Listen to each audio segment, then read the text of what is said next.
Shalom Ouvracha, mes chers amis, on poursuit l'étude de nos halachot de Shabbat. Donc nous sommes dans la rubrique Shabbat sur notre chaîne YouTube. D'ailleurs, pour ceux qui ne sont pas encore abonnés, je vous invite à vous abonner. D'abord, ça nous donne beaucoup de chizouk, beaucoup de force pour continuer nos enregistrements, si ça vous plaît, bien sûr. Et ça nous permet également de diffuser la Torah à un plus grand nombre. Sachant qu'il y a un très très grand mérite, mais pas que pour moi, pour tout le monde. Chacun d'entre vous, on a le mérite de diffuser la Torah à son niveau. À son niveau, comme disait toujours notre maître, Rav Sitruk, Zerer Tzadik Vekalosh Ivalacha, celui qui a appris Aleph, il ne doit pas le garder pour lui, Aleph. Il doit l'enseigner à son ami, à son voisin, à son frère, à sa sœur, à son père, à sa mère, sa relation. Celui qui a appris Aleph Bet, il enseigne Aleph Bet. Celui qui a appris Aleph Bet Gimel, il enseigne Aleph Bet Gimel. Ne vous inquiétez pas, je ne vais pas faire tout l'alphabet, mais en tout cas, retenez que diffuser la Torah, c'est la chose la plus grande qui puisse exister. Alors merci à Espace Torah, merci à mon ami Yosef, mais merci aussi à vous qui nous permettez de diffuser modestement la Torah, et diffusez-la vous aussi. C'est un mérite extraordinaire, on appelle ça le Zikouy Arabim, et c'est marqué Kol HaMezaké Arabim. Tout celui qui est Mezaké le Rabim, qui diffuse l'enseignement de la Torah, d'Akadosh Baruch Hu autour de lui, celui-là, il a la présence divine qui réside chez lui. Celui-là, il aura une longue vie. Celui-là, il sera préservé de tous les maux MAUX du monde dans lequel on vit. Celui-là, il aura la simcha chez lui. Celui-là, il aura le shalom bayit chez lui. J'arrête la liste parce que la liste est très très longue. C'est la plus grande mitzvah si on devait en choisir qu'une seule. Donc vous voyez, ça vaut le coup de faire un petit, je crois qu'on appelle ça un like dans le jargon des réseaux sociaux. Donc merci d'avance et surtout abonnez-vous à ma chaîne et à d'autres chaînes de Torah. Alors après cette introduction, on continue maintenant sur Borer. Borer, on doit faire un deuxième cours, tellement c'est important ce sujet-là. Borer, c'est trier, ça fait partie des 49 travaux de Shabbat, pour ceux qui nous rejoignent, dans ces halachot de Shabbat. On a commencé déjà depuis quelques semaines, vous pourrez retrouver toutes les autres halachot de Shabbat dans les cours précédents sur le site Espace Torah, bien alors sur ma chaîne YouTube. On nous dit ici qu'il est interdit de faire fondre de la neige et des glaçons pour en obtenir de l'eau. Des fois on est tenté, on est dans des pays, en France actuellement il neige par exemple, on va ramasser de la neige, tiens, c'est ma chance, je la mets dans une carafe et je la fais fondre. Eh bien, en vérité, on nous dit qu'il est interdit de faire fondre de la neige ou des glaçons pour obtenir de l'eau. Mais il est permis de mettre un glaçon dans un verre, ou de vin, ou d'eau ou de vin, et le laisser fondre de lui-même.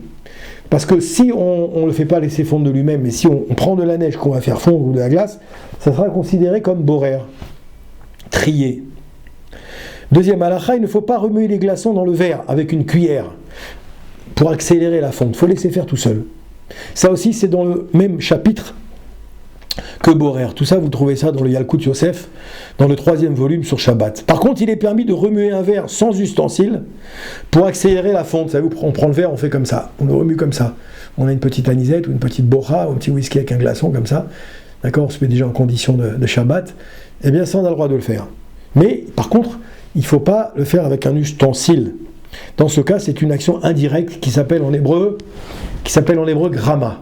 Gramma, c'est possible. Action indirecte, tu fais une melachat Shabbat, mais indirectement, ça c'est permis dans certains cas.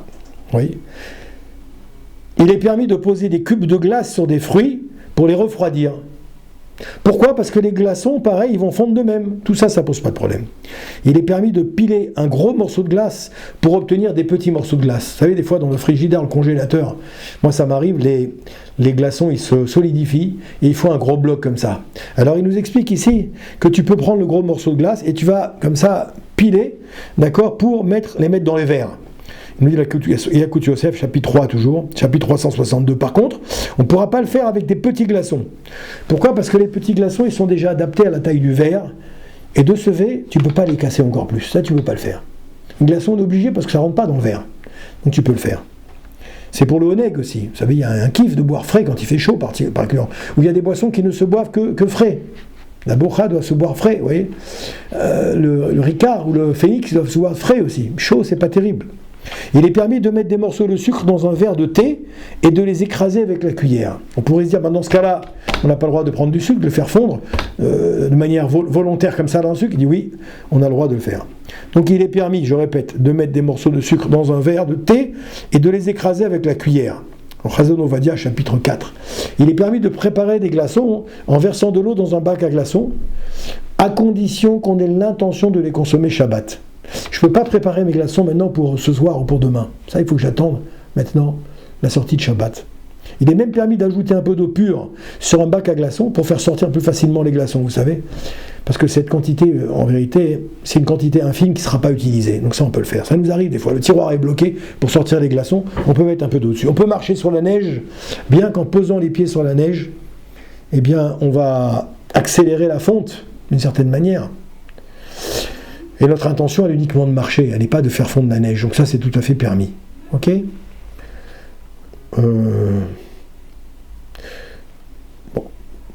On nous dit ici, lorsqu'on prépare du thé, le Shabbat, c'est pareil, c'est borer aussi, tout ça. Lorsqu'on prépare du thé pendant le Shabbat, on doit veiller à sortir délicatement le sachet de thé du verre pour ne pas en arriver à le presser. Ça pose un problème. D'accord ?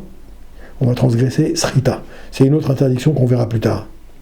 Le savon, d'après la loi stricte, il est permis de se laver les mains avec un savon solide.